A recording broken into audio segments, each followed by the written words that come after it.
Welcome to 108 news Telugu బులెటిన్ల ముందుగా headlines. ఆనంద homes మాయ, చిన్న పెద్ద చెరువుల బఫర్ జోన్ ఆక్రమణ. సిబిఐ కోర్టులో వైఎస్ జగన్కు ఊరట. సెప్టెంబర్ 3 నుండి 25 వరకు జగన్ యూకే పర్యటనకు సిబిఐ కోర్టు అనుమతి.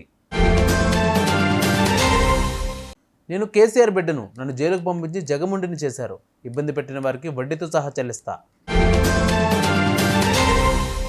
ఏపీలో రైతులకు ప్రభుత్వం గుడ్ న్యూస్.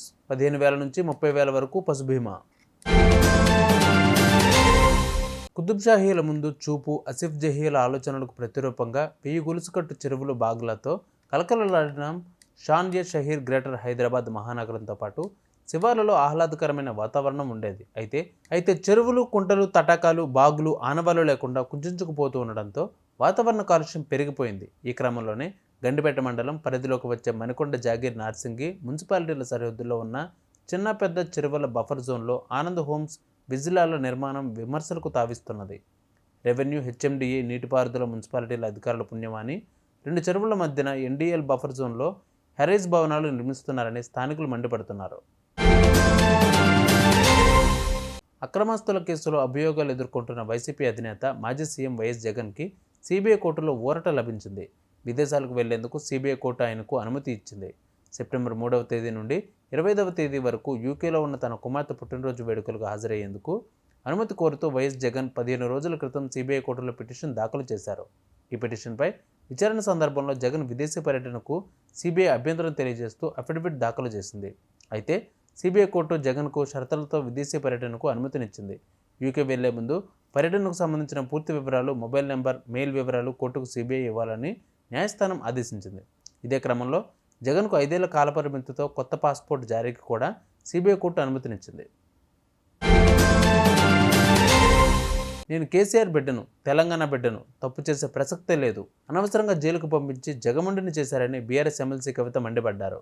తిహార్ జైలు నుంచి విడుదలైన అనంతరం ఆమె మీడియాతో మాట్లాడుతూ, ఓ తల్లిగా 5.5 నెలలు పిల్లలను వదిలి జైల్లో ఉండటం చాలా బాధగా ఉందని కన్నీటి పర్యంతమయ్యారు. తనను ఇబ్బంది పెట్టిన వారికి వడ్డీతో సహా చెల్లిస్తానని హెచ్చరించారు. ఆ సమయం త్వరలోనే రాబోతుందన్నారు. తాను కేసీఆర్ బిడ్డనని, మొండిదాన్ని అని, మంచిదాన్ని అని వ్యాఖ్యానించారు. తాను 18 ఏళ్లుగా రాజకీయాల్లో ఉండి ఎన్నో ఎత్తుపల్లాలను చూశానన్నారు. కానీ ఈసారి కుటుంబానికి దూరంగా ఉన్నానని ఆవేదన వ్యక్తం చేశారు.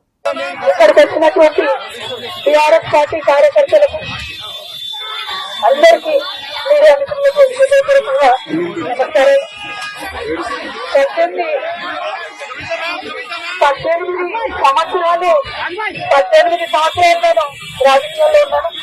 ఎన్నో ఎత్తుకోవాలని చూశాను. కానీ పర్సనల్ గా నాకైనా, నా కుటుంబానికైనా ఒక తల్లిగా పిల్లల్ని వదిలి 5.5 నెలలు ఉండడం అన్నది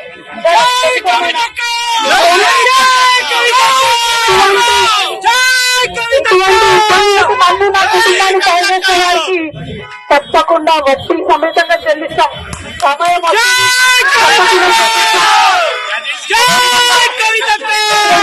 సమయంలో మాకు, మా కుటుంబానికి తోడున్నటువంటి వారందరికీ హృదయపూర్వకంగా పాదవేదనలు తెలియజేస్తా ఉన్నాం.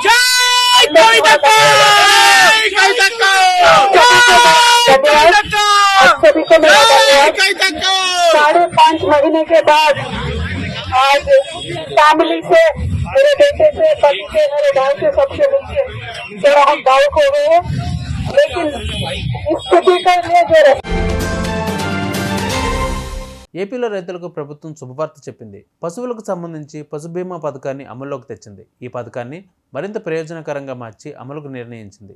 అంతేకాదు, రాయితీ సొమ్మును కూడా కేటాయించింది. ఈ పథకం కింద ప్రభుత్వం నాటు పశువులకు 15,000, మేలుజాతి పశువులకు 30,000 బీమా ఇస్తుంది. ఒకవేళ రైతులు ఎవరైనా పాడి పశువులకు 30,000 కంటే ఎక్కువగా బీమా చేసుకోవాలని భావిస్తే అదనంగా ఈ సొమ్మును వారు చెల్లించే వెసులుబాటు కూడా ఉంది. చూసారు, ఇవి వాళ్ళ బులెటిన్ అప్డేట్స్. మరిన్ని అప్డేట్స్తో మళ్ళీ మీ ముందుకు వస్తాను. అంతవరకు కీప్ వాచింగ్ 108 న్యూస్ తెలుగు.